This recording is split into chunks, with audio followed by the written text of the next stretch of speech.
Compromiso con los ciudadanos a hacer pública de Jean-Claude Trichet y seguramente no tendríamos ahora esa mayoría apabullante del Partido Popular que hemos sufrido estos últimos 2 años.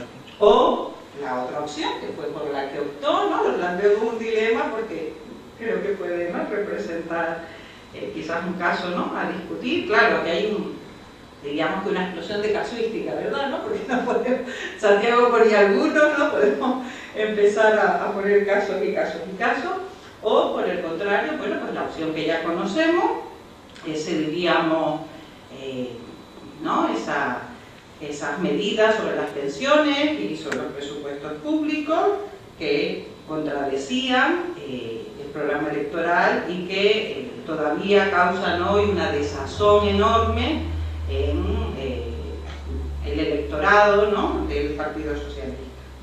Bueno, se me ha ocurrido esto ahora, pero realmente el caso que quería traer, porque bueno, siempre la ética funciona entre los principios, las consecuencias y el análisis de casos, era otro que me parece también fundamental en el contexto de la política relativamente reciente española, en una comunidad autónoma, la Comunidad Autónoma de Madrid, y que todos y todas conocemos como el Tamayazo. Creo que también fue un punto de inflexión.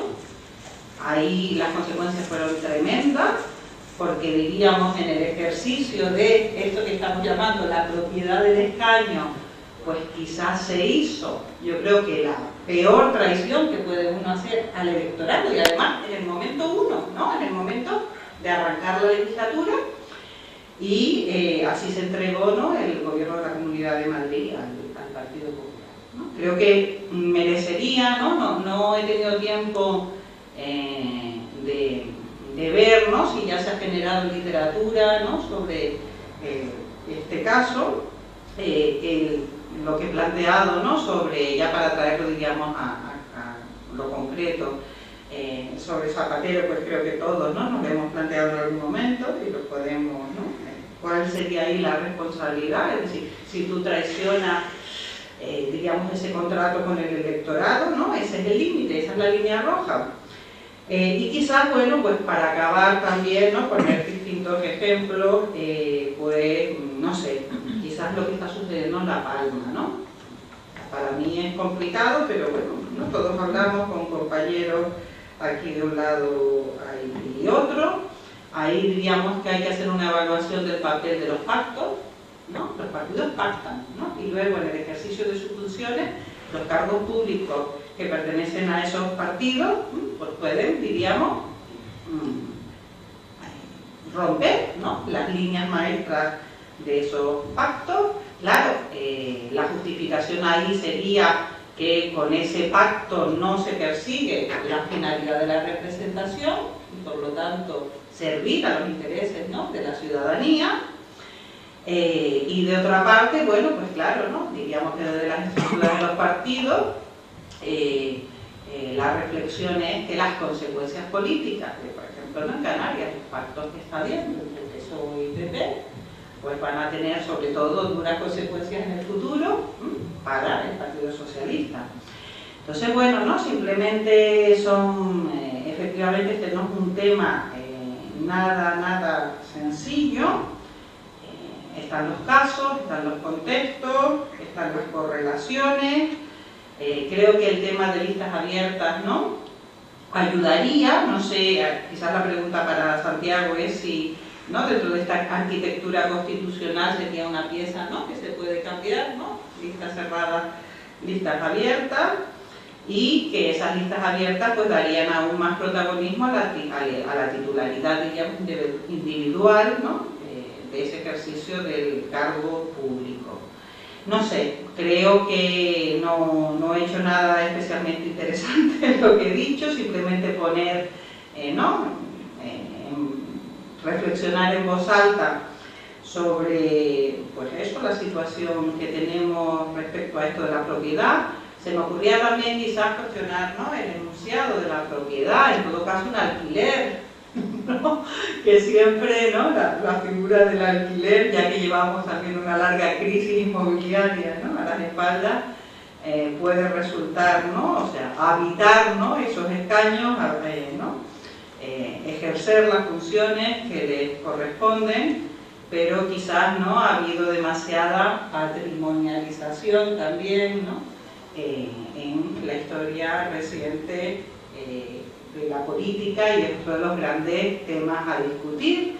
Necesitamos de políticas y políticos profesionales, un tema que se está discutiendo ahora también mucho, ¿no?, con Susana Díaz, por ejemplo, o tenemos que entrar y salir desde nuestras diversas actividades profesionales a la política y no hacer de la carrera una política, perdón, no hacer de la política una carrera, lo dije justo al revés.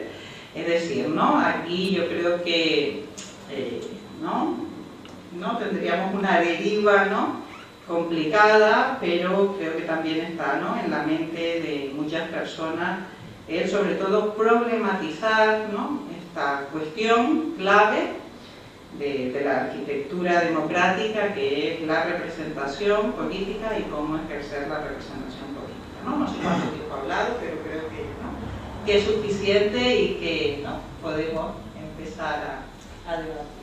Gracias. Bueno, sí. El tiempo desde luego se ha agotado bastante. Gracias, ¿no?, por la participación. Gracias al personal por haber encendido la luz de la sala, porque ahora parece que esto tiene más vida.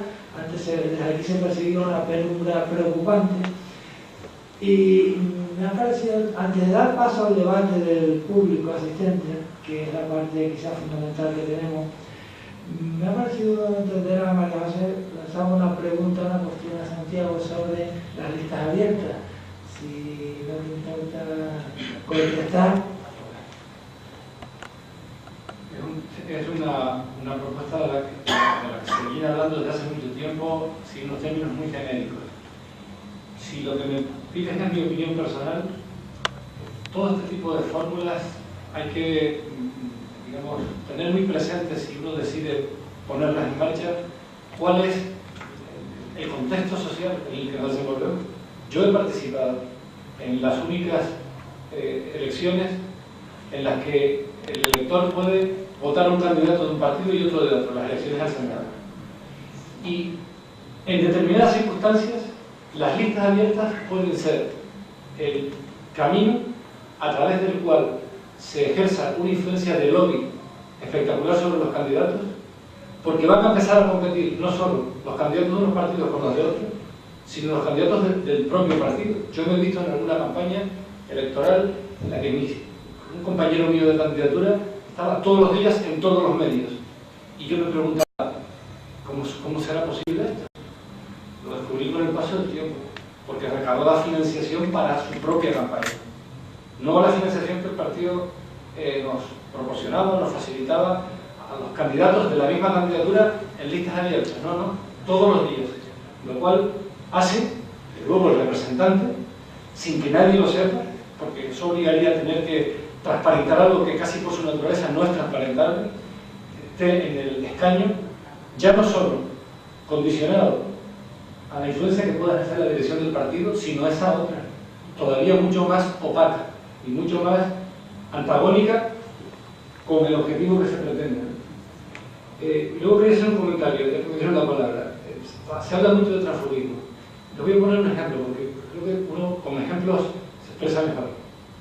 Yo viví la experiencia, la he vivido muchas veces, pero esta fue muy significativa, de ganar las elecciones municipales en La Laguna. 13 concejales, la mayoría absoluta era 14. Desde el día siguiente se estaba escudriñando, desde el gobierno que se constituyó, uno a los concejales y concejalas que formaban parte de mi grupo, a ver quién tenía problemas económicos o los tenían sus familiares más cercanos. Y llegó el momento de los ofrecimientos. Llamaron a una concejala, una psicóloga joven, capaz, que se había abierto camino en la vida, que estaba en aquella situación casi por casualidad, para ofrecerle, de parte de la señora alcaldesa, por mediación de la señora alcaldesa, un puesto en un staff de una de las consejerías de la comunidad autónoma. El transfugismo que más se ha practicado en estos años de democracia no es tanto el transfugismo digamos, bochornoso y lamentable el que rompe su partido y se incorpora a una operación de poder no explicable. Y el transfugismo de aquellos que abandonan su partido seducidos desde el poder para apuntalar el poder, de ese fenómeno no se habla en la legislación antitransfuga. Entre otras cosas porque la legislación antitransfugismo, régimen local, como la evolución de toda la propia legislación local, está evolucionando a golpe de influencia del sindicato de los alcaldes, la Federación Española de Municipios. ¿Por qué se habla y se sanciona, se pretende sancionar el fenómeno del transfugismo? Conocemos. Y no se dice nada de un transfugismo constante, tan constante como la lluvia, tan tenaz como la lluvia, que es abandonar la oposición para ir a apuntalar y a disfrutar de las prebendas del poder. Con la misma lógica, en los casos en los que eso se produce, habría que exigirle al alcalde una mayoría absoluta reforzada para sacar adelante las propuestas que, según la legislación del régimen local, requieren quórum de mayoría absoluta. El del tránsfuga que se ha unido al poder, vamos a presentar una moción de censura, a apuntalar y a disfrutar del poder, no contaría.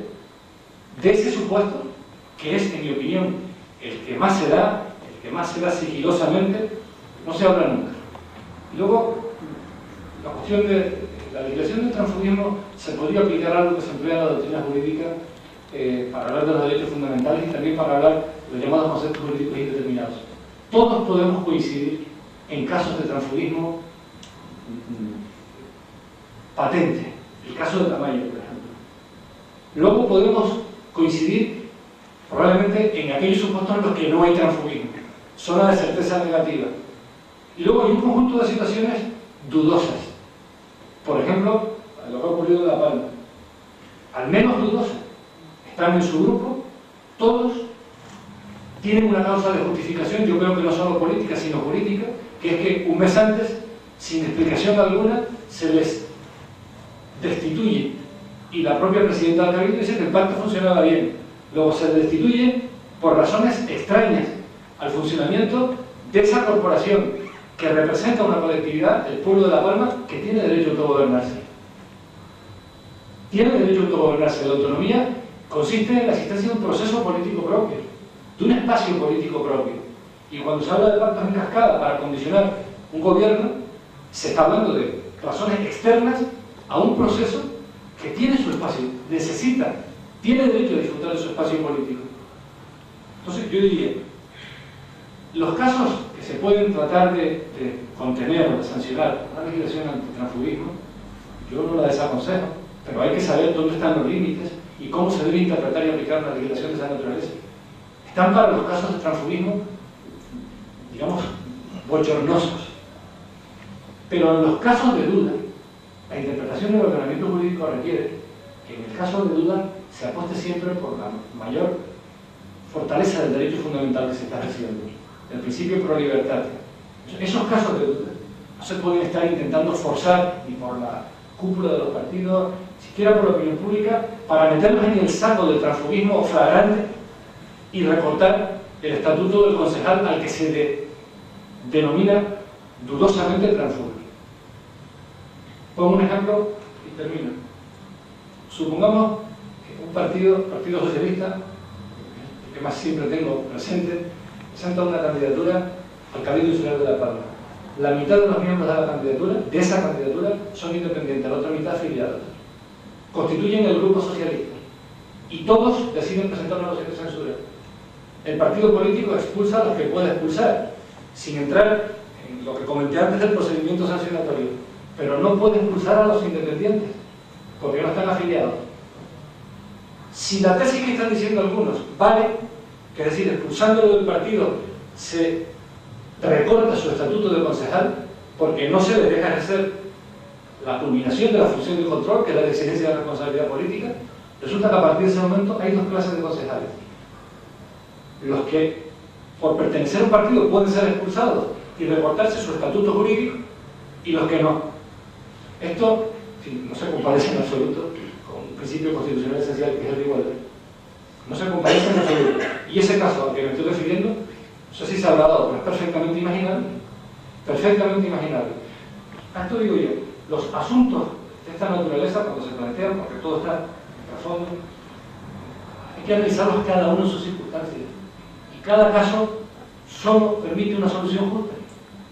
Y para llegar a ella hay que poner en juego todas las dimensiones de la situación que estamos. Yo le he comentado el otro día, lo digo ahora, Anselmo Pestana, es que mira, Anselmo, es que el Cabildo es una institución que representa a una colectividad insular, la de los palmeros y las palmeras, que tiene derecho a autogobernarse, disfruta de autonomía política. Y en el Cabildo insular se ha producido la ruptura no justificada del gobierno que hasta entonces venía funcionando. Ustedes tienen una causa de justificación que no es solo política, es jurídica, también para sustentar la moción de censura, que es que esa institución necesita un gobierno de mayoría. Es una institución que ya funciona por un régimen, insisto, prácticamente parlamentario, un poco cojo, porque el jefe del gobierno al mismo tiempo es jefe del Parlamento, pero un régimen parlamentario es un gobierno con funciones ejecutivas que responde políticamente ante una asamblea representativa, el Pleno, equivalente al Parlamento, que ejerce funciones normativas, de control político, de exigencia de responsabilidad política y entre las normativas por la presupuestaria. Prácticamente un Parlamento así ha ido evolucionando nuestro régimen local, desde un régimen corporativo en el que el Pleno no era todo, era la autoridad que decidía, que ejecutaba, que aprobaba normas, que resolvía actos, adoptaba resoluciones, a un régimen parlamentario, un poco cojo, pero parlamentario. Y un régimen parlamentario necesita un gobierno de mayoría, si no lo condenas al no funcionamiento. Y la peor forma de no representar a los ciudadanos es bloquear una institución. Todo este tipo de dimensiones, y muchas más, hay que tenerlas en cuenta cuando uno se afronta un caso de esto. El caso de Tamayo es el caso del transfugismo casi caricaturesco, ¿no? Es el del libro, ahí no cabe la menor duda. Pero en los casos de duda, tú no puedes optar por ensanchar el concepto de tránsfuga, porque en la misma medida que lo ensanchas, estás reduciendo el espacio, ejercicio de un derecho fundamental, y eso no es admisible. Termino. Cuando antes comentaba lo de Tony Blair y lo que le ha ocurrido a Cameron, no comenté, es que al mismo tiempo, Aznar, con una sociedad española que, según las encuestas, entre el 85 y el 90% rechazaba la participación de España, consiguió el aval del Congreso de los Diputados sin que hubiera ni una sola ruptura de voto en su grupo parlamentario. Razón que el jefe del gobierno, jefe del partido, poco tiempo después va a hacer una lista cerrada y bloqueada que le da a la dirección del partido un poder infinito sobre el representante, que no es jurídicamente representante del partido, sino representante de la ciudadanía. Y todos estos asuntos están en el escenario.